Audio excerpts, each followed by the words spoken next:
Michael, you're obviously one of the stars of that 1987 team. What are your fondest memories of that World Cup? Well, for me personally, obviously, the fact that it was my first ever test match as an All Black, so playing against Italy, it was special because it was the inaugural World Cup. It was my first experience putting on that black jersey. It was something I dreamed of as a kid, and we were playing at Eden Park too, which was, obviously sort of the spiritual home of rugby, plus I suppose being an Auckland boy, born and bred, that made it extra special. So I think that actually running out from under that south stand, with guys that I'd always looked up to, Buck Shelford, Foxy, JK, Joe Stanley, the Wedden brothers, the list went on, Stephen McDowell, and here I was, sort of just turned 22 and not just playing my first test match on my beloved Eden Park in front of my whānau and community, but it was the first World Cup too, so it just didn't get any better than that. And then I suppose to kick on and win the final was the icing on the cake. In that game, you weren't the first try scorer. That was a penalty try, right. but your try was a spectacular one. Do you have strong memories of that? Yeah, I don't know how spectacular it really was. I only had to sort of get the ball and dive about a metre. I just flew through the air for about half of that, so it made it look probably better than it actually was. But I mean, it was funny because I still do remember it clearly because it was a scrum sort of out close to 22 and it was going left-o, and I knew Foxy would get the ball, and Foxy never scored tries, as we know. He saved our bacon many times by drop kicking or kicking a penalty that no one else could do. And he was class, personified. But one thing I knew was he probably wasn't going to make it to the try line. So I thought if I run an inside line, he'll get tackled, sort of maybe 10, 15 metres out, and then if I can get an inside pass from him, I've got a clear sort of line to the try line. And that's sort of what happened. He got caught, he turned and passed. I got the ball and pretty much just had to sort of run not too far, maybe one fend of a player, and do a spectacular dive. But I scored my try, and that was something I dreamed of as a kid to do that. So it was very special on many fronts, but also because I didn't know at the time it was the first try. It didn't even dawn on me. I just remember wanting to score that try because before I'd run out onto the field, Gary Wedden had taken me aside and said, Michael, it's good you're here as an All Black, well done. But we have a saying in the All Blacks, if you want to be a great All Black, score a try in your first game. I think he was just trying to motivate me to do something special. And I was like, oh, thanks, G-Dub. Man, I'm already under pressure. I'm stressing out. I'm nervous as heck. And now you've got to tell me I've got to score a try. Thankfully, it was Italy, and we smashed them by about 60-odd points. But I got my try. When I spoke to Foxy for this Legend series, he talked about the fact that you were the only one that tracked JK as he scored his try. I mean, you had a close-up view of that try. Yeah, I had the best seat in the house. I had an armchair, right? I mean, I still remember, I sort of, because, standing at about halfway on the 10-metre line as a flanker still does, and the ball went deep and he got that ball, got a nice pass from, I think, from Foxy. And I thought, okay, JK's coming my way. If I sort of hang about here, he's probably going to get tackled about here, and then I'll be right there and get a pass. And that's how us Lucy's think. And that was my job, to be the glue and get an inside or outside pass and carry on the continuity game, because that was a big part of All Black rugby even back then. So. But, so he got to me, and then he had already been about 4 guys sidestepping, swerving, and then he carried on. So I tracked him probably the last 60 metres. And the reality is I was doing sort of a straight line, and he was sidestepping, a metre this way and a metre that way, because he probably always had one of the greatest swerves in world rugby. And so he was sort of working his way through the rest of the 15 players, and I was just running a straight line. But it was probably the best try I've still seen today, individual try. He pretty much ran through the whole Italian team, scored a beautiful try. And I think the fact that I was going 100 miles an hour straight and he was going sideways, I managed to keep up with him. But I did absolutely have the best seat in the house. It was amazing. And then both of you scored in that final as well. Talk me through the final and the emotions, I guess, going into the final. Yeah, I mean, the French had just come off that I think they still call it maybe one of the games of the centuries of World Cup rugby, when Serge Blanco scored that winning try like only Serge Blanco could do in the corner, and they beat the Wallabies in Sydney. and it was a remarkable comeback and a remarkable finish. And so they were sort of flying high, and we knew that, the French, particularly after '86, and I wasn't there, but I could tell there was a bit of fortitude in our team, particularly the brothers who had been there and been part of the Nantes experience, and they talk about that a lot. But we didn't really talk about that year, but I know deep down they probably locked that away. The Bucks of the world, the JKs, the Foxies, Fitzy, the Wetham boys, they would have locked that away. So, there was no shortage of real motivation and inspiration. But for us, really, I know for me, sort of being part of that wonderful journey, it really did start with Sir BJ taking us to Puranoa out in the sort of east coast of Wairarapa, out near, out near the Cape Palliser, I think it is. I should know that. I'm meant to be a geographer. And, that experience was really special, because what that did was galvanise us, but really connect us to the heartbeat of New Zealand rugby, which is our people, and particularly out in the regions. And we got billeted. We went out on the sheep farms, and went out and docked sheep, and did a lot of really cool stuff that was really taking us back to our roots as Kiwis. And so I think the journey started there, and then we got momentum. The people came along for the ride, because there was also, it wasn't that long after the Springbok tour, and there was a whole lot of other stuff. I think the Cavaliers, that there was a bit of a disconnect, I think, between New Zealand and the All Blacks, and I think our job was to reconnect our people and re-engage them with our beloved game, and we did that.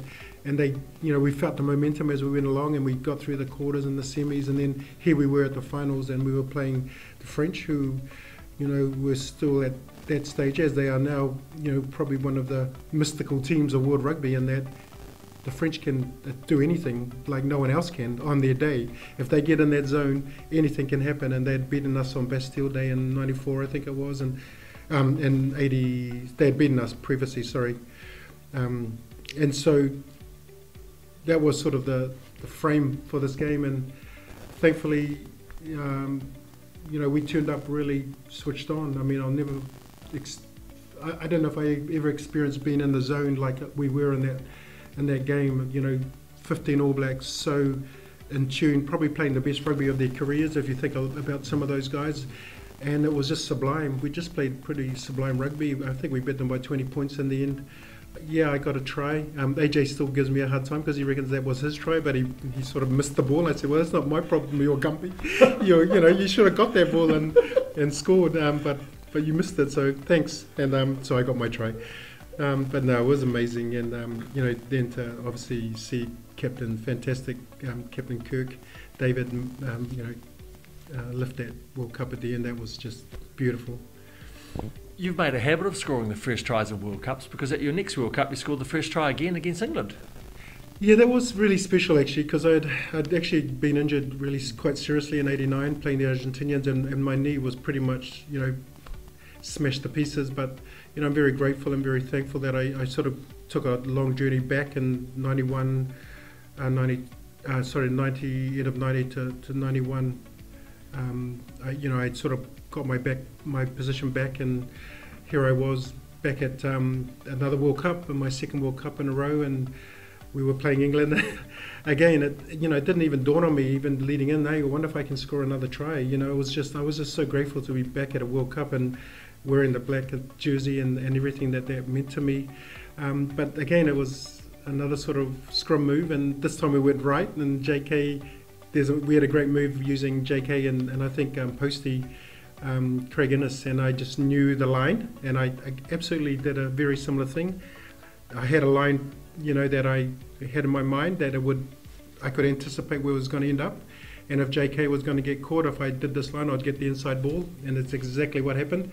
And the ball just got popped up to me. I think I just ran another 20 metres. It was a bit further than my first try at Eden Park in '87, but it was a great privilege. And I didn't even dawn on me at the time. It was the first try of the second World Cup, but it just probably wasn't until I got off the field and someone asked me, maybe a reporter, well, wow, great, did you realise you scored the first try of the second World Cup? And I was like, wow, no, I didn't. But I think for me, like any All Black, anytime you score a try for the All Blacks, it's so special. And again, it was all the hard work of those in front of me. You know, having a good scrum that could tilt that, you know, side up and give me a bit of a head start on my opposition. Starts there, and then of course JK doing his, doing his mastery out there, and then just give me an inside pass. I'll always be eternally grateful for that as well. World Cups are a big deal now. Did they feel like a big deal in '87 and '91? Not really. I mean, we didn't understand the enormity of what it was. If you think of the opening ceremony of '87 World Cup, it was Waka Nathan running around the field holding a rugby ball, and that was cool because he was one of my, he was a legend of the game, and he had about 200 school kids running around with him, and that was it. That was the opening ceremony. Compare that with the other night in Tokyo when you had such a spectacular, World Cup opening ceremony, and even 2015 in Europe, and I was at the 2011 opening ceremony when Jonah came out. I mean, gosh, it was huge. It was immense. So, it was pretty low key. But again, I think that '87 World Cup really gained momentum. And if you think of that final, it was packed. It was packed to the rafters, and there was such a buy-in of what this concept was all about. A World Cup every 4 years. We've always grown up watching the Football World Cup, and so for us to have our own rugby equivalent, and it was massive, and it became massive. And then 2011 definitely was a couple of notches up. Absolutely, I remember that. And then also obviously being in England, and we went back to places like rugby school, and just the significance of our game being back, and where it sort of all started. So it did go up a couple of notches. I was fortunate to be involved in coaching capacities later. I was there in '95 I was injured, but I was in that stadium when the Boeing 747 came over Ellis Park. I'll never forget that. So it's just, it started very humble, very sort of low key, but it definitely noticed every year I'd go back, every 4 years I'd go back, it went up like, 3 or 4 notches. '87, you would have gone back to varsity, I guess, when the World Cup finished. Yeah, it was interesting. I was definitely still training with my club on Tuesday. I went back to university on the Monday, back into my studies and back into the grind. That was the amateur game back then. Joe Stanley went back to his cement truck. I think Fitzy was doing some carpentry at the time. Zinni was doing some electrical work. So we all went back to our 8 to 5 jobs, or back to uni like in my case. Tuesday training for Waitemata, that same ground, next Saturday. 1 week it's 50,000 people. Waitemata versus Grammar, and I'm marking AJ Witten and G-Dub. It was just, that was the game, and it was awesome. I mean, I loved that opportunity to be back. It was a bit different setting, and it was a bit more quieter and less intense, and it wasn't the World Cup final, but it was definitely awesome to be playing for my club a week later on that same ground, and playing some of my other All Black mates. But that was the strength of New Zealand rugby and club rugby and Auckland rugby back then. All the All Blacks were expected, hey, well done, good stuff. Now get back out there and do some club footy and earn your stripes and win our respect again. Are you feeling, how confident are you feeling for the All Blacks with this World Cup? Yeah, I really do like what I'm seeing about this team, and I think it's something that I think every Kiwi has been really impressed with under the tutelage of and leadership of not just Steve and Fozzie and Foxy, but even going back when Sir Graham really sort of took our team to another level. And I mean, we've always been there, number one, and yeah, we had some lean years, but if you think of 2011, 15, there's this wonderful I suppose dimension to who our boys are, particularly off the field, and in terms of their character. There's a real fortitude, and I think that's the thing that takes us a long, long way. We're always going to be skillful, we're always going to be technically sound, we're always going to be leaders in a whole lot of aspects of the game, but I think that's where we're really leading, and I think that's something that we've taken to new levels, and I think that the marriage of all that and the combination of all that is really potent. With the personnel too, I love that. I think every single player that should be there is there, and I think they've done a great job selecting the right team, and it's just a matter of on the day. And I love what they're talking about now, sort of being in the now, and you are where your feet are. I think that's really powerful, because that's all about that capability to absorb and take whatever is happening in that moment in time, staying in that moment and delivering on behalf of everything that represents. And I know those guys are really proud of the jersey and the heritage and the legacy, and they're very big on humility and staying humble, keeping your feet on the ground.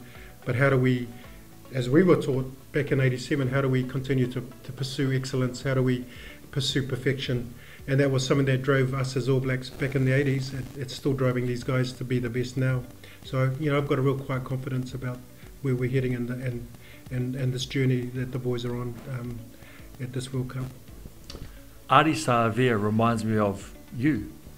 Oh wow, that's a wonderful comparison.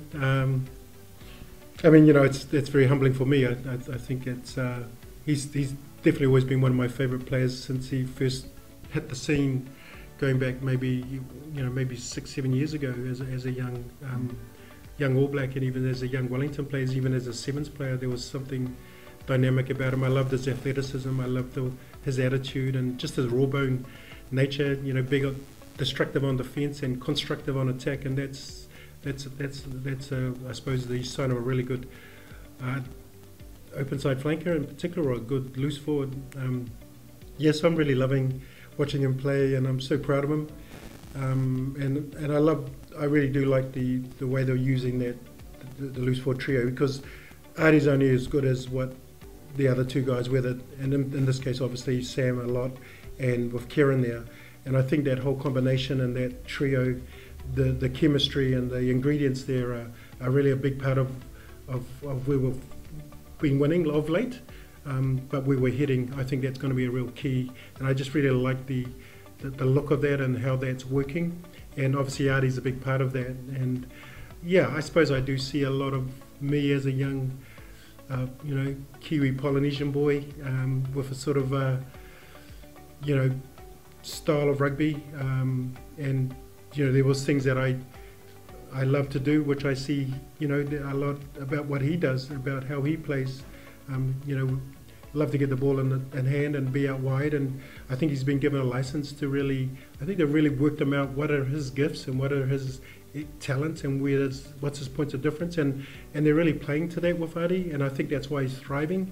He's been given that license to be wide, to get the inside-outside pass, to make the big hits, and getting over the ball is always important. Even that was something Richie did so well, and even going back to Josh, but.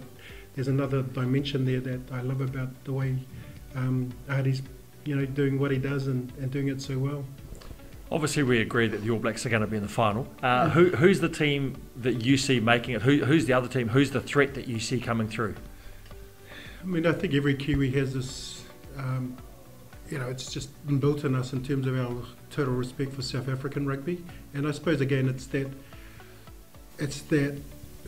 legacy and history that are probably between us and them. There's something very unique about our game, and they have this ability to turn up and put out 15 men who are going to go to the very wall for the cause, what they believe in, and it's driven from something very profound.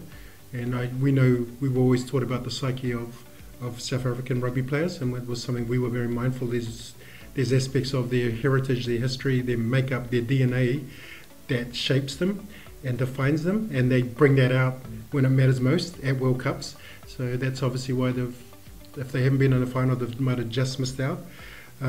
So I still believe that they're going to find their way close. They might be the ones back there. If it's not them, obviously I still think it could be England. I know there's Irish is sort of pushing the right buttons back to sort of their ruthless best, and we know what they're capable of. But I still think the English are playing a style of rugby using their power game, and whether that's Manu Tuilangi, whether that's the Vunipola, Billy at the back, our big Fijian winger, some real skillful and damaging athletic locks. So I think they've got a game plan that can take them all the way, plus the personnel to to the final. So I'm picking one of those two. How's that, Jim? Is that all right?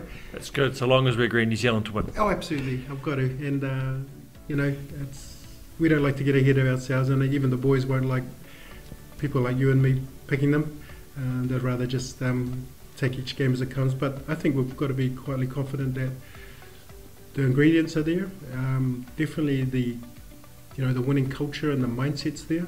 It's about them just doing it on the day, in that moment, when they're there, and that where their feet are at that time, where they're positioned in place. If they bring that attitude and do that well, yeah, there's no reason why they can't do this and do something very special. I mean, to do a three-peat, I don't know if they talk about that much, but that would be absolutely unbelievable. Whether that could ever be repeated again too. So that would be very, very special and great for our game, and obviously great for the next generation of aspiring young New Zealand rugby players who are going to be the next Ardis, the next Sam Canes, the next Kerins, the next Richies, the next Bowdens. So it's exciting times.